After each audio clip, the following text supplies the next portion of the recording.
Hello, and welcome to Eye on the Eagle. I'm Callie. And I'm Adam Davis. Forget Taco Tuesday. Today is Cinco de Mayo. It is a celebration held every May 5th to respect the Mexican Army's victory over the French at the Battle of Puebla in 1862. Here's Amy Pina with more information. Hola a todos, yo soy Amy Peña de Eye on the Eagle News y estoy aquí con Isabel Rodríguez y vamos a hablar del tema del 5 de mayo. Isabel, ¿dónde fuiste criada? ¿En México o aquí en Estados Unidos? Yo me crié en México. ¿Y cómo celebran el 5 de mayo? Lo celebramos en la escuela con un desfile a los alrededores y regresamos a la escuela. Ricardo, ¿te sabes el origen del 5 de mayo?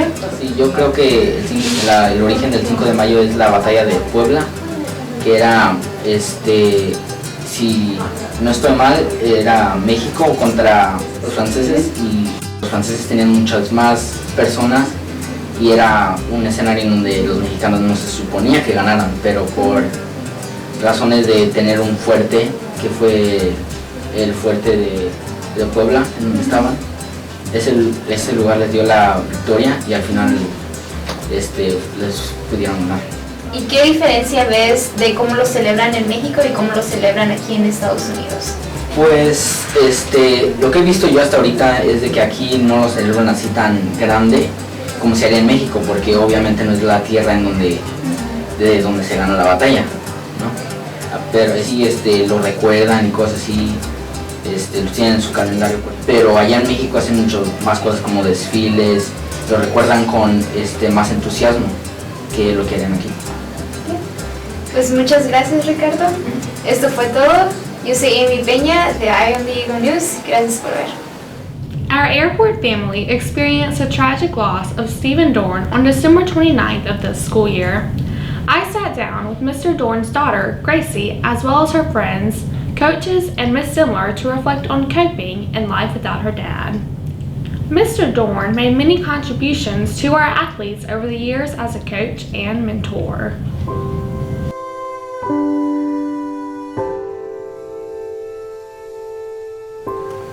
Approaching this softball season without my daddy being here has been one of the toughest things for me. Softball, well, sports in general, had always been our thing. He had coached me since I was 4 when I played t-ball, and all the way up until I was about 12. But even when I started playing at airport and he wasn't my official coach, after my games we would always go home and talk about the plays I had made, the game in general. So I really miss that. I was sitting in the living room with my family and Gracie called me and she told me what happened and my whole family was in complete shock, but I knew as her best friend I had to step up and help her through each day.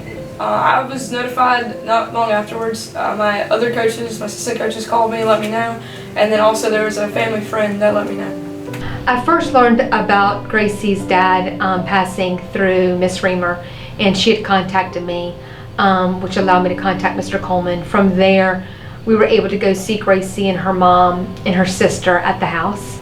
We were made aware when he passed away by a text message that Coach had sent out. She let us know that there had been a death of and the family members of one of our teammates, and she told us that we didn't need to bombard her, but she wanted to make us aware so that we knew what was going to happen on the field in the days to come.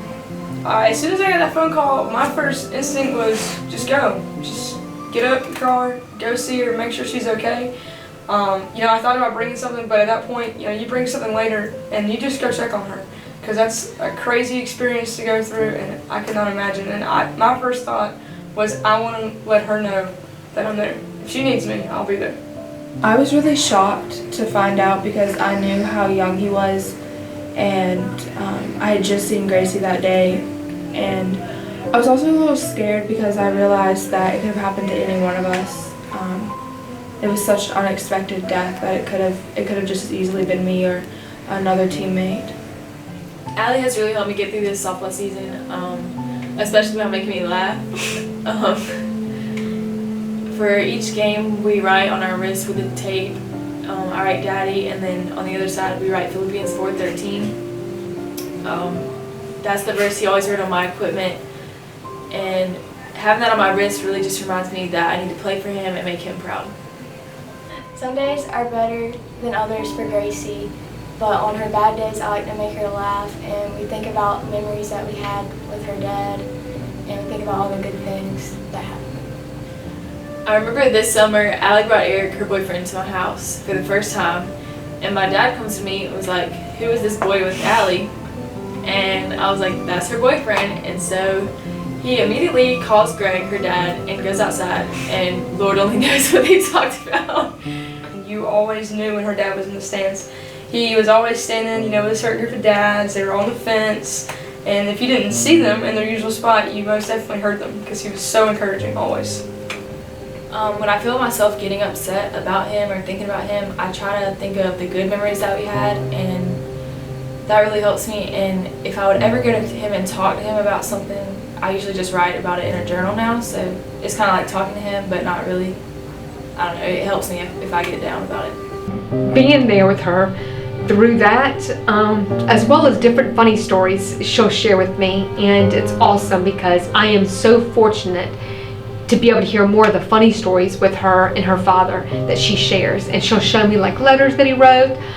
She'll tell me about things. For instance, her dad was a coach of a lot of our male students here, and she'll tell me stories about her dad getting angry at one of them for using profanity on the field or something, or her dad taking the time out one day to go driving with this one student, she's a friend of the family's, but student that I know here, and really investing time into these guys off the field. In terms of, because of her dad passing away, I've seen a little bit more of an emotional side, but I totally understand that because that was her and her dad's sport. That was what they did together, so I understand that being out on that ball field, that's what they did, and I feel like every home run she hits, she thinks of him. I see her trotting around the bases, and I'm like, yeah, that's for him. That's for him. There's a silver lining that comes out of every tragic situation, and my relationship with Gracie and her family has definitely been that. We have become extremely close, and just working through the whole journey of grieving has been definitely something that I will always remember, especially since I've never lost anyone in my family.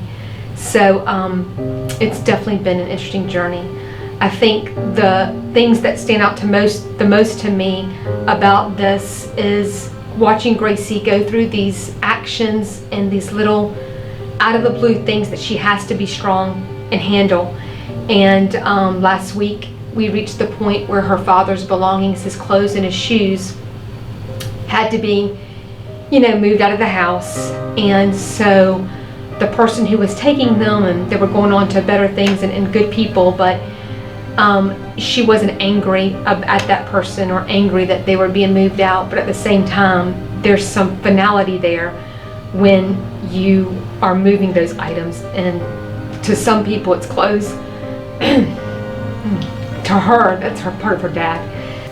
It's been really amazing to see how our family and friends, and especially my dad's friends, have stepped up for me, especially as a player.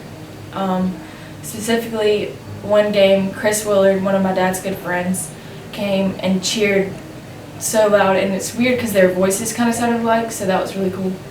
And I get to see and hear those moments, whether it's 11 o'clock at night or whether it's in the morning in a text or something. It's pretty cool to be able to be a part of that and to get to know her father through her eyes and her memories. So this season I've hit 2 home runs, my very first 2. Last year I remember my dad telling me, don't try to hit a home run, that it would come, because I was so anxious to hit one because Josie was always stronger than me. But he was right, they did come, so that was exciting. I remember I was very excited for Gracie when she hit her first 2 home runs because I knew she was making her dad proud, and he would love to be there to see it.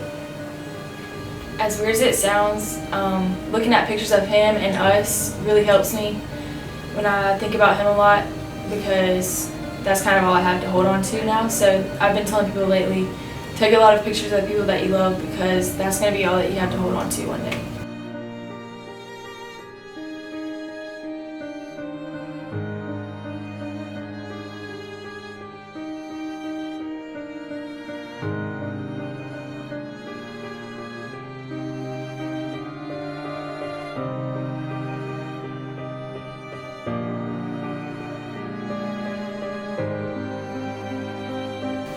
But basically, getting through this season, I play each game with the mindset of making him proud, and that alone has gotten me through this tough season.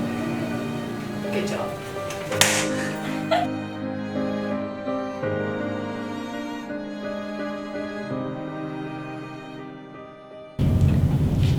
Thanks so much, Gracie, for opening up about this painful situation and sharing your memories of your dad.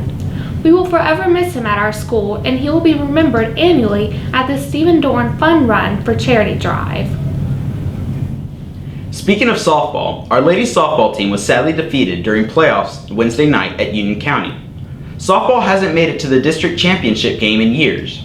This was a huge accomplishment for our girls. Our soccer teams also finished their season this week as well. Great job, Eagle athletes. We are all still very proud of all you do and wish you luck in the future.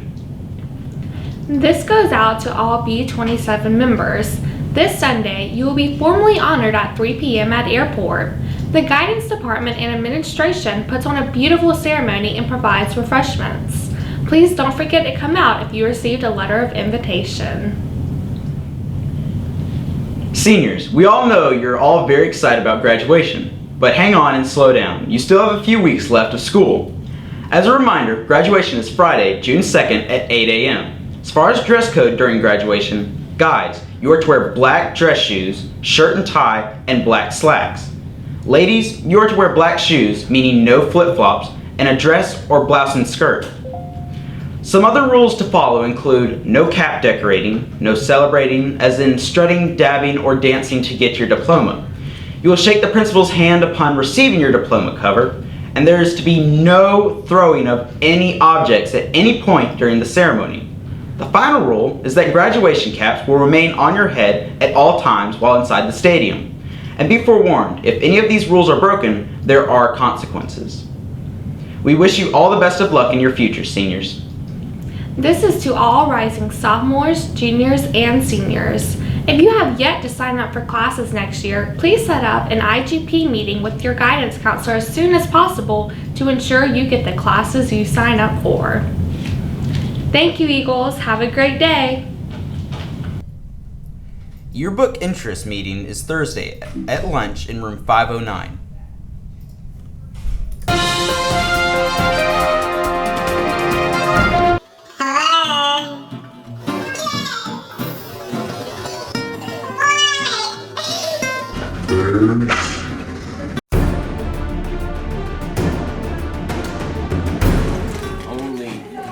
But like with some spunk. Only like with some spunk. Only! Oh yeah, look at the camera.